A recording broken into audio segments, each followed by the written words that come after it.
ఇప్పుడే జీ5 app download చేయండి. చూడండి మీ ఫేవరెట్ టీవీ షోస్ ఎప్పుడైనా ఎక్కడైనా. ఈ పాటికి మా అక్క మా అందరికి ఎప్పుడు దూరమై ఉండేది.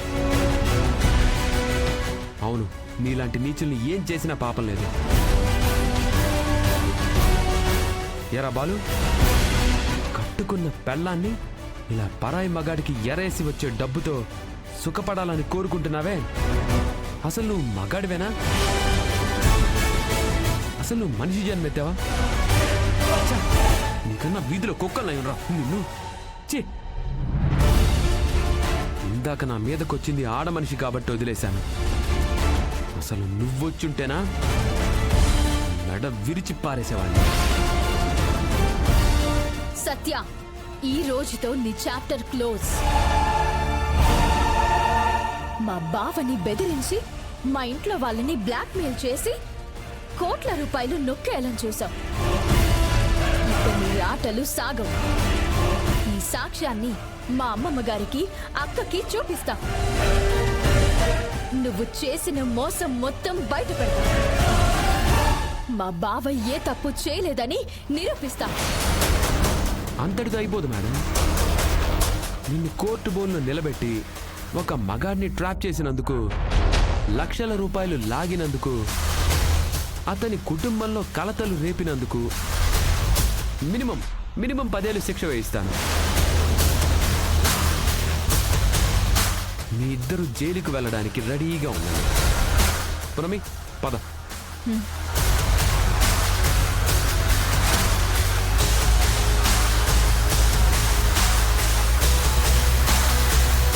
బాలు, ఆ పున్నమి మనల్ని ఇంత చావుదెబ్బ కొడుతుందని అస్సలు ఊహించలేదు. అవును సత్య, ఆ ఇంటికి నువ్వు పెద్ద కోడలుగా వెళ్తావని, ఆ ప్రకాష్ గారిని చంపి కోట్ల రూపాయలు తెస్తావని, ఆ డబ్బుతో ఇద్దరం ప్లాన్ చేసి ఫారెన్కి వెళ్దామని ఎన్నో కళ్ళగన్నాను. కానీ పున్నమి సర్వనాశనం చేసింది. ఇక ప్రకాష్ నుంచి ₹1 కూడా రాదు మనకు. ఫారిన్లో సెటిల్ అవ్వాలనే మన కలలుగానే మిగిలిపోతున్నాయి. నో, ఆ సాక్ష్యం వాళ్ళ ఇంట్లో చూపిస్తేనే కదా వాళ్ళు నమ్మడానికి, కోర్టులో మనకి శిక్ష వేయించడానికి. పున్నమి, పృథ్వీ వెళ్ళేది ఇంటికి కాదు సత్య, నేరుగా శ్మశానానికి. ఏంటి బాలు నువ్వు అనేది? అవును సత్య, నా ఆశయానికి వాళ్ళు అడ్డొచ్చారు. అంటే వాళ్ళని ప్రాణాలతో వదులుతారనుకున్నావా? ఆ సాక్ష్యాన్ని, పున్నమిని, పృథ్వీని భూస్థాపితం చేస్తాను.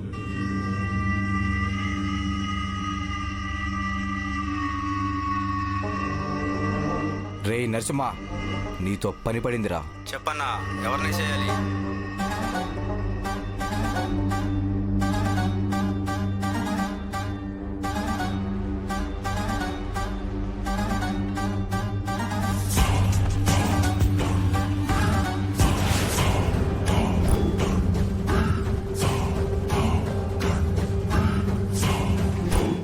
వకీల్ సాబ్, కార్ ఆపండి.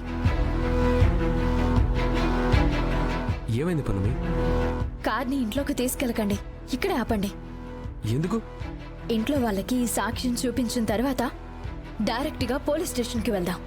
వాళ్ళిద్దరూ భార్యాభర్తలని, సత్యకి బావకి ఎలాంటి సంబంధం లేదని, బావని కావాలనే మోసం చేసిందని, 10 కోట్ల రూపాయల డబ్బులు డిమాండ్ చేసిందని కేసు పెడదాం.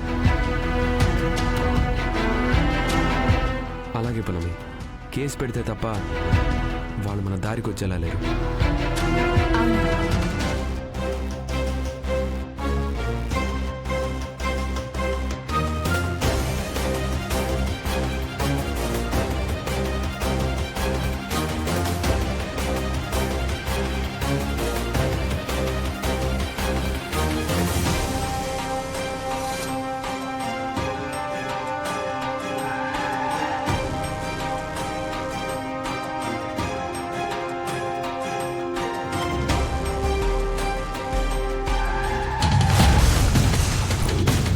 పున్నమి, బాలు,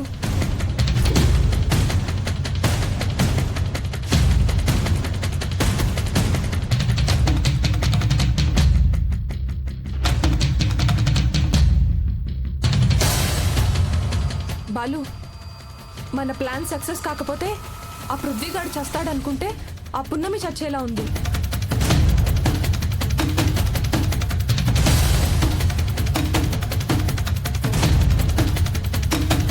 చనిపోతే పర్వాలేదు, బతికుంటేనే అసలు ప్రాబ్లం.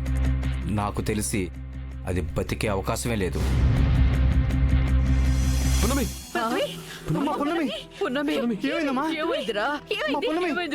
పృథ్వీ ఏమైంది? ఇంటి లోపలికి వస్తుంటే కార్ యాక్సిడెంట్ చేశారమ్మా. పట్టపగల యాక్సిడెంట్ చేశాడంటే వాడు తప్పతాగే ఉంటాడురా. కారణం మరి ఏమైనా చూసావా? లేదు నాన్న.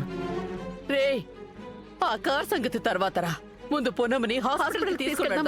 పదండి.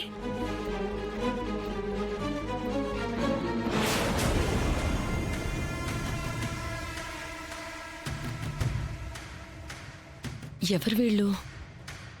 ఇటువైపే చూస్తున్నారేంటి?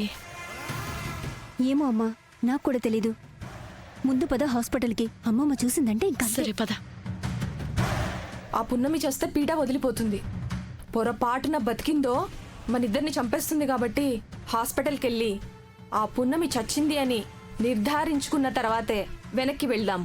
లేదా అదే హాస్పిటల్లో దాన్ని లేపేద్దాం. సరే, పద వెళ్దాం.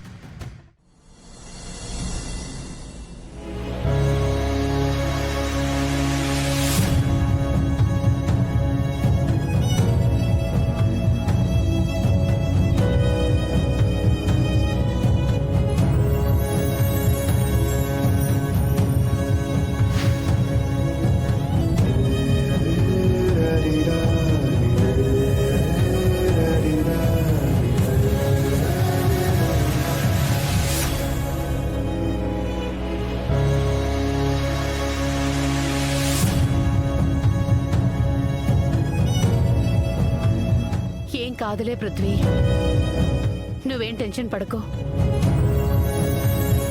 ఆ దేవుడున్నాడు, పున్నమిని చల్లగా కాపాడుతాడు. ఏం దేవుడో ఏం లోకమో, ఆ దేవుడే ఉంటే ఇంత పెద్ద యాక్సిడెంట్ జరిగేదా ఏంటి? నాకు తెలిసి పున్నమి కష్టమే.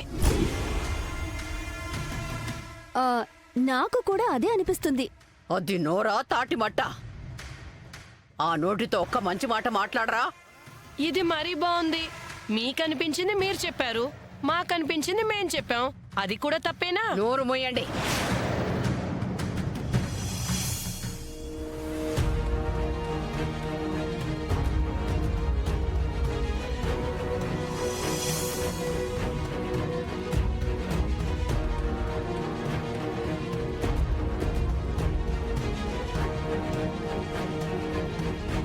డాక్టర్, ఏమైంది? ఏదైనా ప్రాబ్లమా? ఏం లేదమ్మా. బయట మీ వాళ్ళున్నారు కదా, నేను వెళ్ళి మీ వాళ్ళతో మాట్లాడతాను. జీ5 యాప్ డౌన్లోడ్ చేసి అన్ని ఎపిసోడ్స్ పూర్తి ఉచితంగా చూడండి.